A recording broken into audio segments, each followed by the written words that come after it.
పవన్ కళ్యాణ్ గారి గురించి మీరు ఏం మాట్లాడారు అన్నది నా దగ్గర చాలా సరే సరే సరే ఒక ఇప్పుడున్న పరిస్థితులు అండి, ఇప్పుడున్న పరిస్థితులు ప్రతిసారి బాబ్జీ గారు అది డిబేట్ పెడితే నేను మాట్లాడుతున్నాను అందుకని కంప్లీట్ చేయనివ్వండి బాబ్జీ గారు. ఇప్పుడు ఒక విషయం చెప్తాను. అది కంప్లీట్ చేసిన తర్వాత మాట్లాడతాను. సరే, ఇప్పుడు అధినాయకుడు అన్నవాడు ఎవడైనా సరే మొక్కవని ఆత్మస్థైర్యంతో ఉంటారు. ఇప్పుడు 23 స్థానాలకు పరిమితం చంద్రబాబు గారు కాడి లేదు కదా.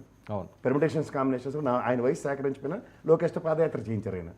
సబ్సిక్వెంట్గా వాళ్ళ పార్టీ అధికారానికి పవన్ కళ్యాణ్ గారితో అలాని ఒక్కరితో నాతో కాదన్న దగ్గర సమైక్య కృషితో వాళ్ళ బీజేపీతో కూడా ధర్మ పోరాట దీక్షలు చేసిన తర్వాత కూడా రాజకీయ క్షేత్రంలో ఏం చేయాలన్న దాని మీద ఆయన అవుట్కమ్ ఏమైంది? 164 సీట్స్తో సస్టైన్ అయ్యారా లేదా? 23 స్థానాలకు పరిమితమైన తెలుగుదేశాన్ని చూసాం, 11 స్థానాలకు పరిమితమైన వైఎస్ఆర్సీపీని చూసాం.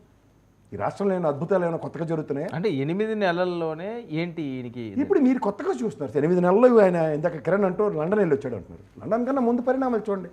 రైతుల సమస్యల మీద ఒక ధర్నా జరిగింది, విద్యుత్ ఛార్జీలు ట్రూప్ ఛార్జీలు పెరిగి మీద ఒక ధర్నా ఆయన ఏం రాలేదు కదా బయటికి. ఆయన రాకుండానే ఎంతమంది వచ్చారు చూడండి. మీరు ప్రకాశం జిల్లాలో చూడండి ఒకసారి,